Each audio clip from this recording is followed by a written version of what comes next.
Hello everyone and welcome back to Movie News Monday. I am of course your host, Dylan Strickland, and I took a few weeks slash kind of a month and a half off, honestly, because my life was in chaos and I had to put it back together out of the ashes and into shambles. But we're back and better than ever before, and I don't expect that to happen again in the near future, so you can expect Movie News Monday back on its regular schedule, ladies and gentlemen. Let's get into the news.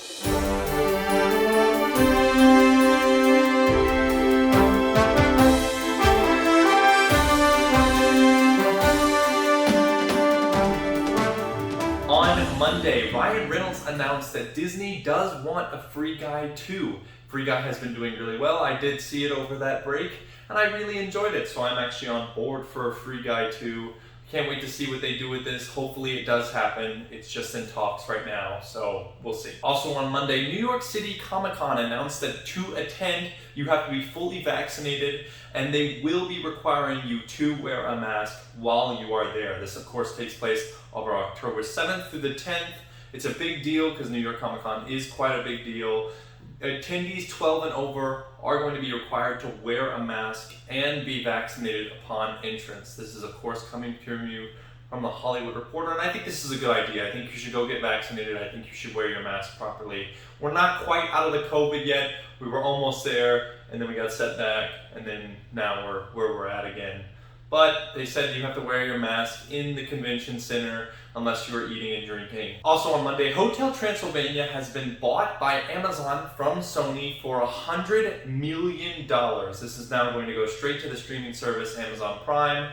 This was reported to you by Variety. Don't really care. I'm not a big fan of the Hotel Transylvania series, but it has grossed over $1.3 billion, so it definitely does have its fans, and I think this is probably a smart move by Amazon. On Tuesday, the Star Wars Visions trailer dropped, and, you know, as far as a guy who doesn't like anime, I did kind of enjoy it a little bit. I'm not crazily excited. We will see. There's still some, the question's up in the air about whether it's canon still, and that's going to be a big sway for me because I do like it when stuff is canon. I'm not a big fan of watching the legend stuff or like stuff that's not outside of the canon. I'm a canon junkie, essentially is what I'm trying to say. So if it is canon, that will give me my seal of approval, and I will definitely watch it. I'm going to watch it anyway. On Wednesday, it was announced that Anthony Mackie has closed the deal to star in Captain America 4 as Captain America. It will be Malcolm Spellman writing, the dude who wrote Falcon and Winter Soldier. So that's good. I thought that show's aging really, really well for me in my head. But there is no director attached yet, so we'll see how this story develops. On Thursday, a new Eternals trailer dropped, and oh my god, it looked awesome. This is the first time I've seen an Eternals trailer that turned my head and made me go, holy shit, this is actually amazing.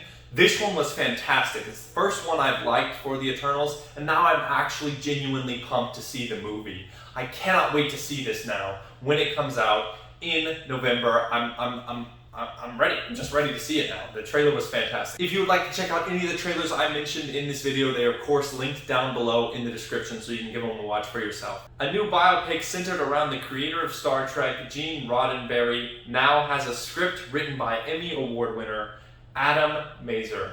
I'm pretty excited. I like Gene Roddenberry's work, clearly. I am a geek, live long and prosper, everybody.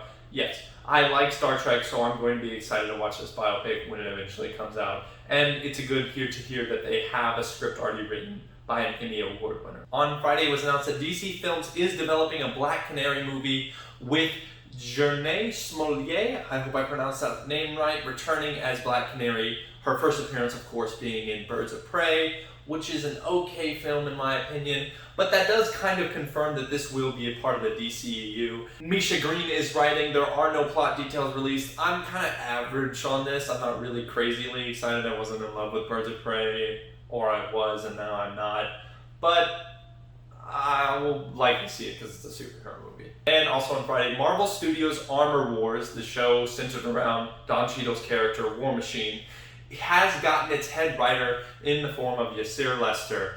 I'm pretty excited. There's no director yet, but Don Cheadle is of course returning, and I've always kind of wanted to know more about Rhodey. Like, I'm glad that we're getting a story on Rhodey, because if it's anything like what they've done with these other characters, they're gonna make us fall in love with him. and I cannot wait to fall in love with Don Cheadle's character, just because he's already so fun. I'd like to see more. And now that everything's wrapped up for the week, I'm going to pass it to Tanner for the weekend box office numbers. Hello Movie News Monday viewers. I will be giving you a box office breakdown of the world's top 10 movies. I think it is the world's top 10, I am not sure.